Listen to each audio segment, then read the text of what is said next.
was always something that kind of came natural to me. And I started even younger than 8 training. My dad had taken a little bit of karate. I always watched Bruce Lee movies.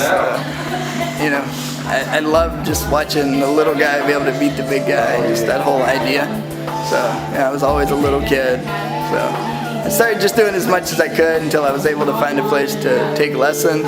And so I picked it up really quick. I was really interested in it, and at a certain point, by the time I was 16 or 17, it was all I wanted to do all day, every day. Now, McComb's lucky to get guest instructors coming through like Jimmy. Jimmy's a black belt with Brazilian top team. Been in martial arts forever. We're lucky enough to have him come here tonight and teach a class.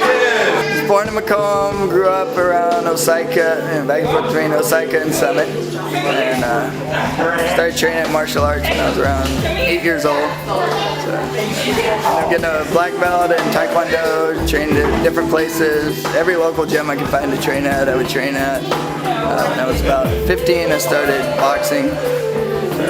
Several boxing matches, and then when I was about 17, I missed my kicks from Taekwondo and karate, so I went back and started doing kickboxing. I found a guy in Baton Rouge, Louisiana named Russell Jones. So I drive back and forth every day to Louisiana to train there. I had a little over 200 amateur kickboxing fights, and then actually got into MMA by accident. My first fight, one of my opponents didn't show up for a kickboxing match, another guy's opponent didn't show up for an MMA match, so I just fought him MMA, and basically won because I was in better shape, I had better cardio than him.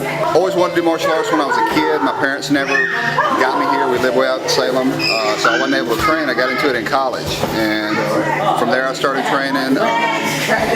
Started hearing about Royce Gracie, this little Brazilian back in the 90s, tapping everybody out with arm bars and chokes. Always wanted to do some grappling too. I did Tung Sido, kicking and punching, did Hapkido, and so we started training grappling. A friend of mine in New Orleans started learning off video and off tape, and we practiced. And then back in 2006, I went to the Super Show and met Carlos Machado, and I already had an established school. I built my school here in 2001, but as far as the grappling session, I didn't really get into that until 2005 or 2004. Started training with Carlos in 2006. I actually knew of Chris. I never, for whatever reason, me and Chris never actually got to meet before I moved. I know he was teaching in Tylertown. I was teaching here in Macomb years ago.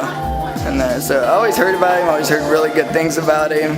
And then I actually met up with him on Facebook through mutual friends.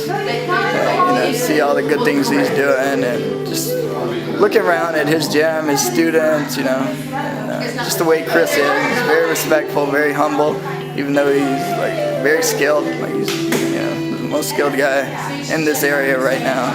Definitely with the most overall experience in a variety of martial arts. So I just asked him if he'd be interested in hosting a seminar at his gym. We have classes from ages 4 and up. Our base art is Hapkido. It's a self-defense martial art. It's Korean. They learn kicking, punching, joint locking, throwing. And we don't let the little ones do too much joint locking, but they learn. Even the 4-year-olds are learning how to throw somebody. A kid tries to beat them up at school, rather than beat them in the face, they just throw them down and pin them. They're not getting in trouble for punching another kid.